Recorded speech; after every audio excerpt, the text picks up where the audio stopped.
하나님의 은혜와 긍휼이 사랑하는 성도 여러분의 가정에 또 삶의 자리마다 넘치기를 축복합니다.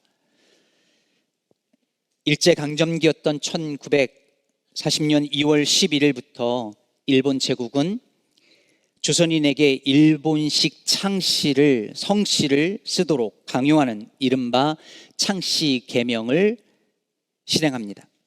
이에 일부 친일파들은 자발적으로 응했지만 처음 3개월간은 창씨 계명계를 제출한 가구 수는 전체의 7.6%밖에 되지 않았다고 합니다. 이 과정에서 어떤 이들은 창씨 계명을 거부하면서 죽임당하기도 했고 옥에 갇히기도 했습니다. 그리고 나서 일본은 소설가 이광수 등 유명인을 동원하기도 하고, 그리고 창씨 계명을 하지 않으면 여러 가지 불이익을 당하게 되는 법 제도를 만드는 방법으로 해서 1940년 8월까지 창씨율을 79.3%까지 올립니다. 즉 2월에 시작한 창씨 계명이 8월까지 되었을 때 79.3%까지 올라갑니다. 이게 1940년도 일인데요. 청년 윤동주가 히라누마 도주라는 새 이름으로 창씨 계명계를 제출한 날이 1942년 1월 29일이었습니다.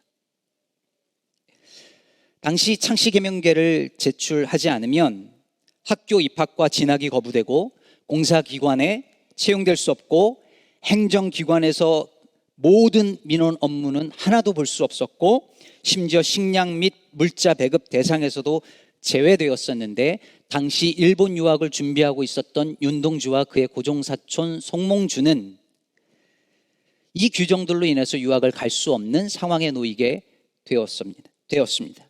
그래서 결국 끝까지 미루다가 일본으로 가기 직전에 창씨 계명을 하게 된 것이죠.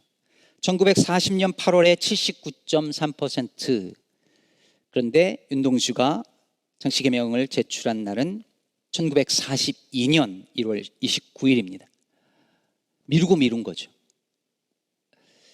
그리고 창씨 계명을 제출한 1월 29일이 되기 5일 전 윤동주가 쓴 시가 바로 참회록입니다.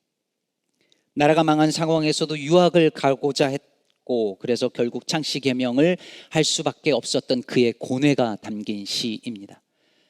그 중에 일부를 기억하실 겁니다. 나는 나의 참회의 글을 한 줄에 줄이자 만 24년 1개월을 무슨 기쁨을 바라 살아왔던가. 내일이나 모레나 그 어느 즐거운 날에 나는 또 한 줄의 참회록을 써야 한다. 그때 그 젊은 나이에 왜 그런 부끄러운 고백을 했던가. 24년 하고도 1개월을 산 청년 윤동주는 나라를 빼앗긴 현실 속에서 이름을 바꿀 수 없다며 끝까지 항거하다가 순교하지 않았고, 그렇다고 쉽게 친일하지도 않았습니다. 청년 윤동주는 고뇌했고 갈등했고 아파했고 부끄러워했습니다. 다니엘서를 읽으면서 계속해서 윤동주가 생각난 이유는 나라를 빼앗긴 뒤에 자신의 나라를 빼앗은 그 나라의 그 제국의 심장부에 들어가서, 물론 동주는 스스로 갔고 다니엘은 끌려갔지만 그 제국의 심장부에 들어가서 그 나라의 학문을 배우면서 살아야 했던 둘의 처지가 비슷해 보였기 때문입니다. 본래의 이름을 빼앗기고 다른 이름을 부여받은 채 그 적국에서 공부하며 살아야 했던 그들의 심정은 어떠했을까요? 그러면서 아예 끝까지 저항하지 못하고 그 제국의 질서 속에서 살아야 했던 그들의 고민과 질문과 갈등은 무엇이었을까요? 이런 질문을 던지게 되었습니다.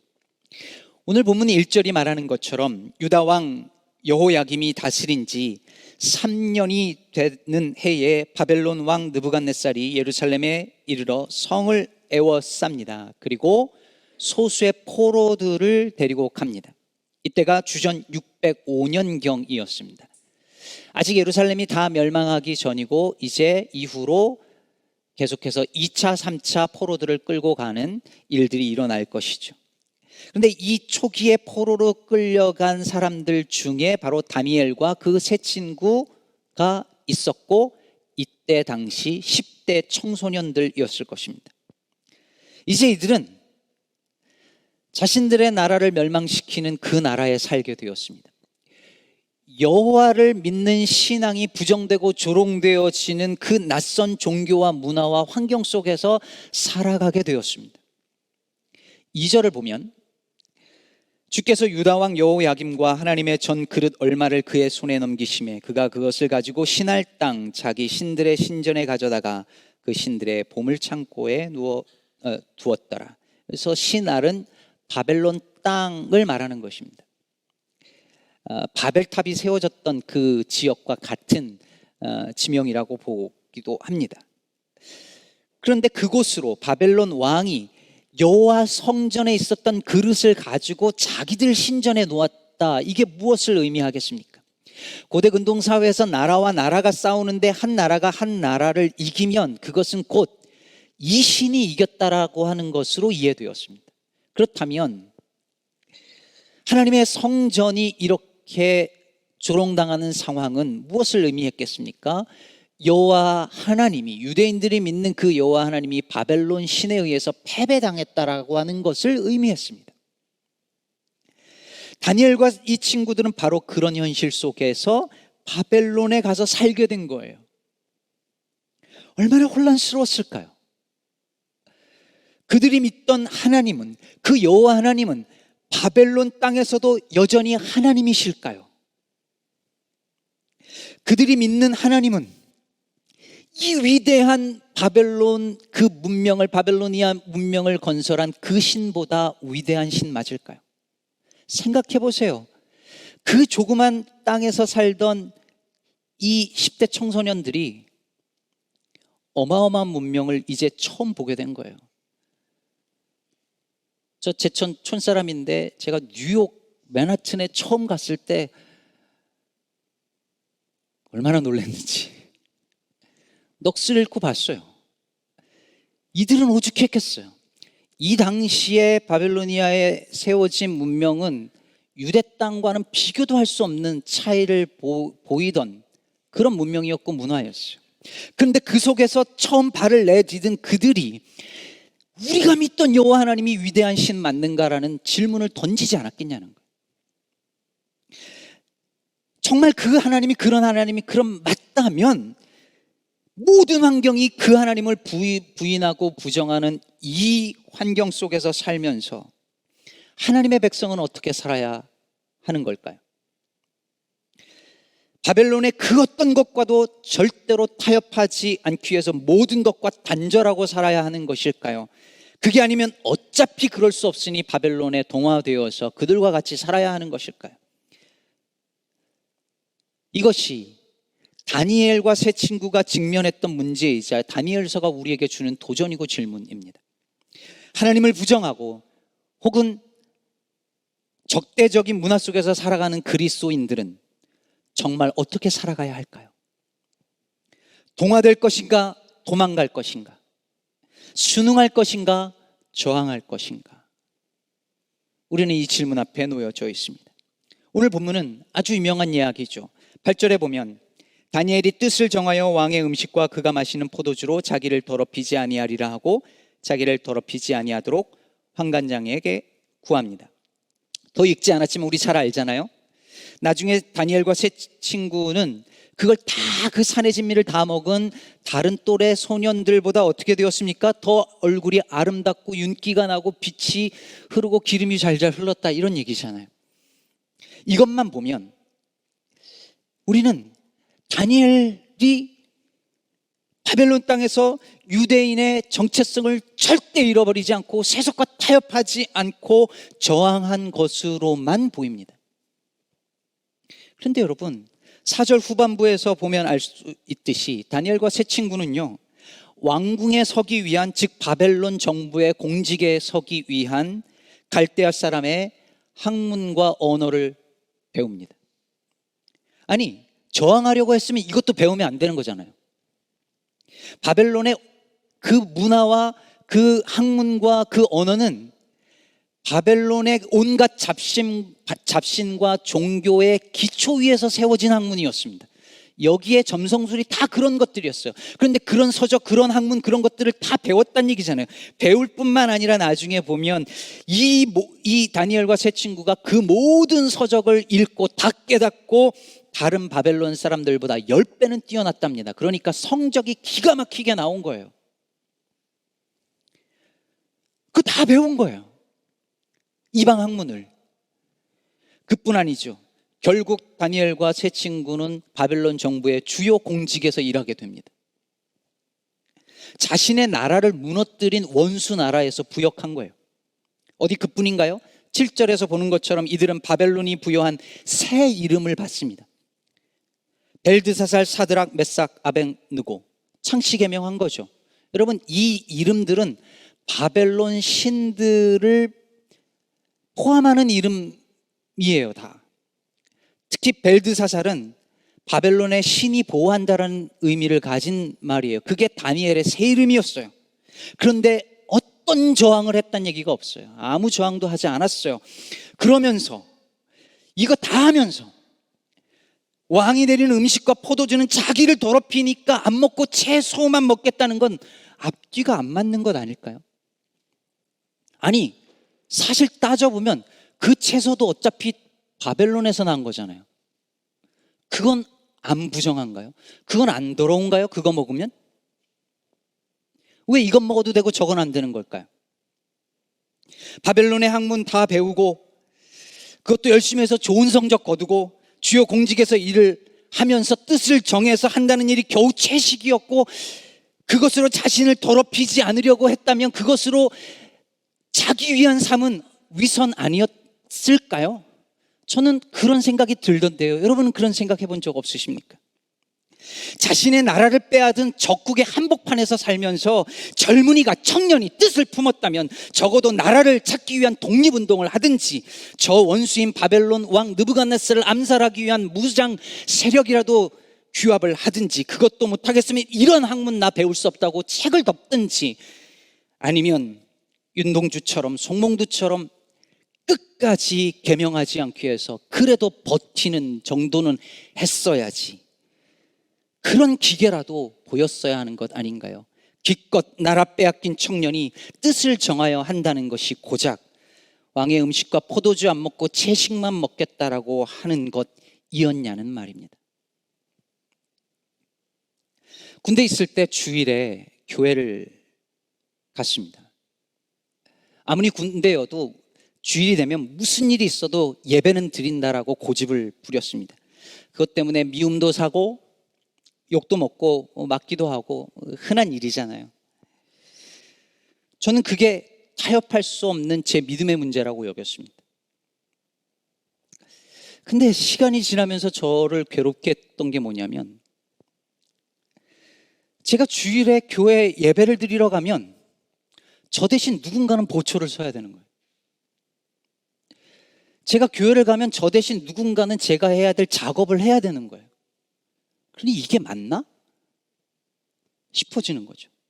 제가 뉴저지에 섬기던 교회에 한 집사님이 비슷한 고민을 했습니다.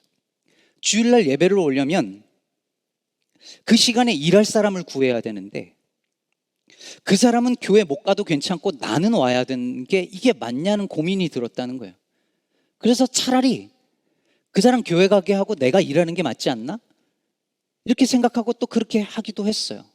여러분 어떻게 생각하십니까? 어느 게 맞을까요? 어느 게 옳을까요? 공립학교에서 기독교적인 가치에 맞지 않는 교육을 하고 있는 게 너무 많이 보이는데 그러니 거기서 자녀들을 빼내어 기독교 사립학교를 보내는 것이 맞을까요? 아니면 다니엘처럼 세상 학문 잘 배워서 세상의 주류 사회로 나가서 변화를 도모하는 게 우리 흔히 1세 부모님들이 생각했던 것처럼 그렇게 하는 게 나을까요?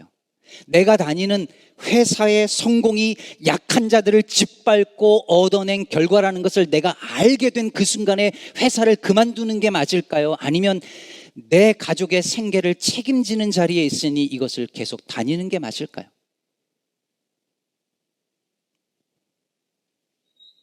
그 어떤 대답도 쉽지 않습니다. 그것이 이 세상에서 우리가 하나님 나라 백성으로 사는 것의 어려움입니다.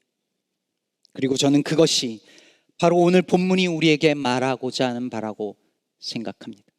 우리는 다니엘서를 읽으며 다니엘은 이렇게 뜻을 정해서 세속과 절대 타협하지 않고 이렇게 믿음 지키며 살았다고 쉽게 생각했지만 다니엘 고민하지 않았을까요? 갈등하지 않았을까요? 질문하지 않았을까요? 다니엘도 그랬을 거예요. 하나님을 믿지 않고 부정하는 세상 속에서 하나님 나라의 시민권을 두고 유배민으로서 낯선 땅에서 살아가는 삶은 결코 쉽지 않았을 것입니다. 다니엘은 바벨론 땅에서 살면서 그들 학문은 배우고 그들 나라의 이름으로 공직에 올랐지만 왕의 음식과 그리고 포도주는 먹지 않겠다는 뜻을 정했습니다. 다 거절하든지 다 순응했다면 차라리 편했을지 모르지만 그는 그 사이에서 분명 고민했을 것이고 질문했을 것이고 아파했을 것이고 때론 부끄러워했을 것 같습니다. 그리고 마침내 뜻을 정하여 자신이 할 수 있는 일을 선택합니다. 그게 겨우 채소만 먹는 일이었느냐고, 다른 건 다 하고 왜 그것만 안 하느냐고 위선적이다, 자기 만족이다, 율법적이다 비웃고 비난할 수 없습니다. 그것은 어쩌면 바벨론에게 완전히 복종하지 않겠다는 저항의 표시일 수 있었으니까요.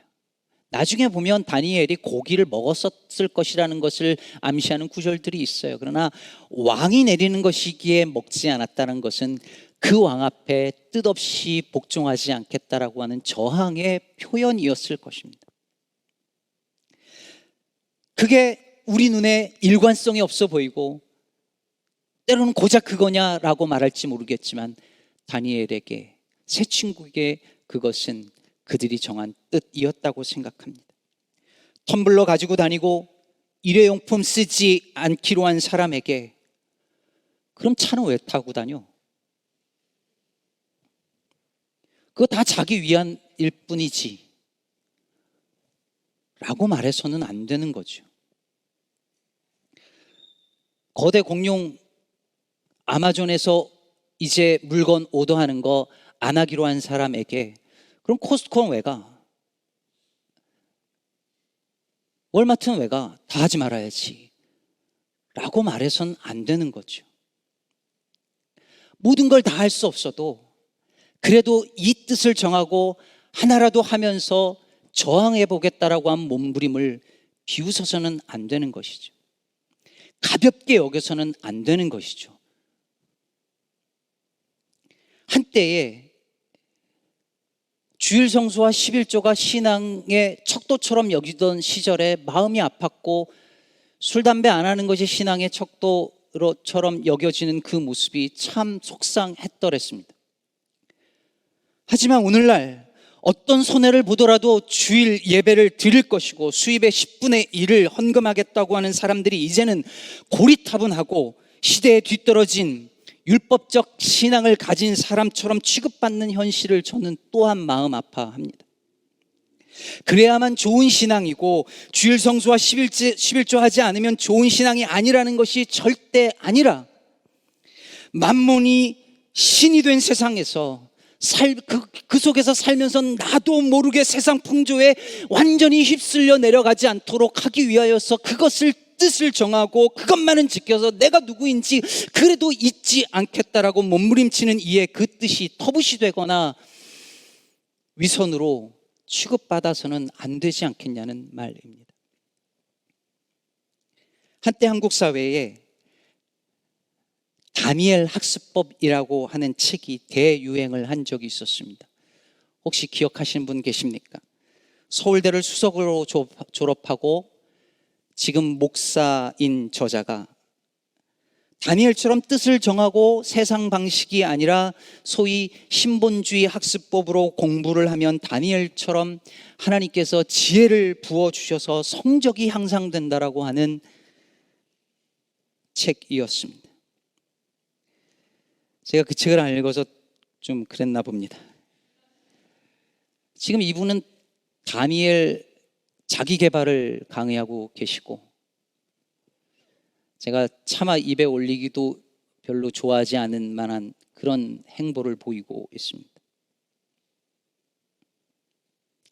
그리고 얼마 전엔 다니엘 금식이란 책도 나왔습니다. 이 책대로 21일간 다니엘 금식을 실천하면 체중이 줄고 정신은 맑아지고 무엇보다 영혼이 하나님으로 가득 차는 경험을 하게 될 것이라고 되어져 있습니다. 그럴 수도 있겠죠. 고기 안 먹고 채식하는 거 좋은 일이니까요. 하지만 다니엘과 세 친구의 이야기는 다니엘 학습법, 다니엘 금식, 요즘엔 다니엘 기도에도 유명하던데, 그렇게 뜻을 정하여서 믿음을 지키면 세상에서 성공하고 자녀들의 성적이 오르고 건강이 좋아진다라고 조금도 우리에게 말하고 있지 않습니다. 그걸 말하는 책이 아닐 뿐만 아니라 그런 것은 힌트조차 우리에게 주고 있지 않습니다. 다니엘과 그 친구들이 정한 것은, 그 뜻은 위험한 일이었습니다. 비록 우리 눈엔 별것 아닌 것처럼 보여도 다른 것 다 수능하면서 이것만 못하겠다고 하는 것이 위선 같아 보일지라도 그들에게 그것은 바벨론에게 완전히 굴복할 수는 없다라고 하는 몸부림이었고 저항이었습니다. 그렇게 하면, 그렇게 했으니까, 이렇게 순종했으니까 하나님이 복 주셨다라고 하는 것이 메시지가 아니라 그들이 위험과 손해를 무릅쓰고 뜻을 정하여 그렇게 살았다라고 하는 것이 중요한 것이죠. 한국에서 막 신학교를 제가 졸업하고 목사 안수 과정에 들어갈 수 있는 기회가 생겼었습니다.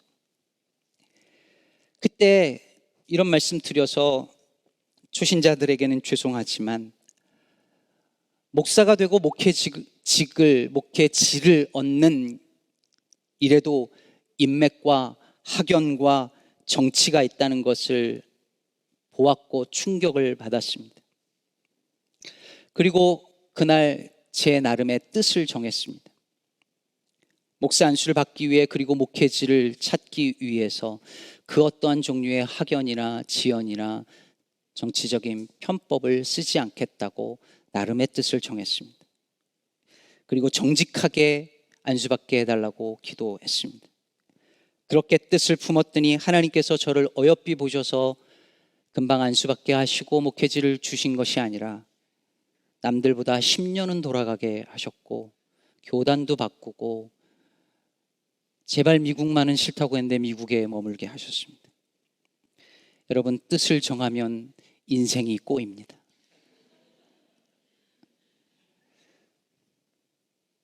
그런데 여러분, 뜻을 정했더니 그 뜻이 저를 지켜주었습니다. 저라고 항상 정직했겠습니까? 그럴 리 없죠. 저라고 타협한 적이 왜 없었겠습니까? 수없이 타협하고 자기 합리화하면서 그렇게 살았을 것입니다. 그러나 그래도 제가 하나님 앞에서 정한 뜻 하나가 저를 훌륭한 목사는 되지 못하게 했을지라도 적어도 이 정도라도 되도록 해주었다고 저는 생각하고 있습니다.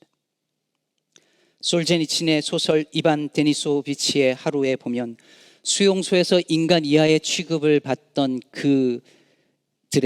그들에게 이반이 아무리 배가 고파도 간수들 앞에서 밥그릇을 핥아먹는 모습을 보이지 말라고 말하는 대목이 나옵니다. 아무리 배가 고파도 밥그릇을 입으로 혀로 핥는 모습을 보이지 않겠노라고 뜻을 정한 사람들은, 그게 별것 아닌 것 같아도 그렇게 마음 먹은 덕분에 그들의 인간으로서의 존엄을 지킬 수 있었고, 그 속에서 자기를 지킬 수 있었습니다. 사랑하는 성도 여러분, 어쩌면 이 세상에서 하나님 나라 백성으로 그리스도인으로 예수의 제자로 살아가는 일은 끊임없이 질문을 던지는 일인지도 모릅니다. 과연 어떤 것이 그리스도인으로 합당한 행동인가? 어떻게 사는 것이 그리스도인으로 사업하는 길이며 직장을 다니는 길이며 공부를 하는 길인가? 정답이 보이지 않을지도 모르겠습니다. 세상 문화와 질서를 다 거부하고 살 수는 없는 노릇입니다. 그러나 어느 지점에 선을 그을 건지는 정하고 살아야 합니다. 뜻없이 무릎 꿇지 않겠다는 다짐 정도, 마음 정도는 먹고 살아야 합니다. 여러분은 어떤 뜻을 정하고 살아오셨으며 살고 계십니까? 말씀을 맺으며 꼭 기억했으면 하는 것이 있습니다. 오늘 다니엘서에서 뜻을 정한 이는 다니엘과 세 친구만이 아닙니다. 사실 다니엘서에서 뜻을 정하신 분은 하나님이십니다.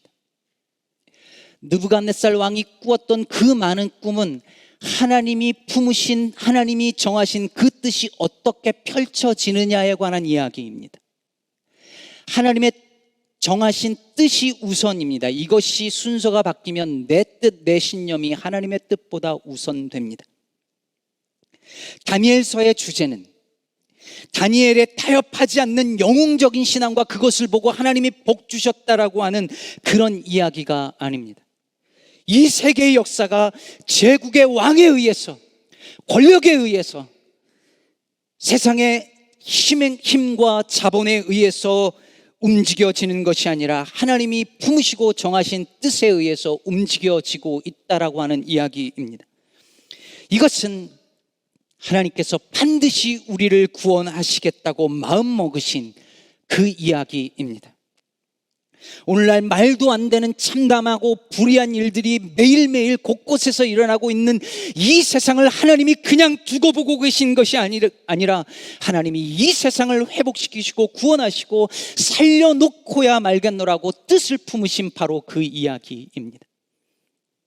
그러므로 사랑하는 성도 여러분, 그리스도인으로서 이 세상에서 살면서 정답이 없어 보이고 내가 정한 그 뜻이 보잘것없어 보이고 때로는 위선처럼 느껴질지라도 그 길을 포기하지 않고 걸어가는 우리들이 되기를 바랍니다. 뜻을 정하고 가는데 다니엘과 세 친구처럼 그 결과가 생각처럼 그렇게 근사하고 멋지게 보이지 않을지라도 괜찮습니다. 우리를 위해 정하신 하나님의 뜻이 견고하고 완전하기 때문입니다. 주께서 정하신 이 뜻을 신뢰하기 때문에 이 불의한 세상에서 여전히 그리스도의 제자로 살아가기로 뜻을 정하는 저와 여러분 되기를 우리 주 예수 그리스도의 이름으로 축복합니다.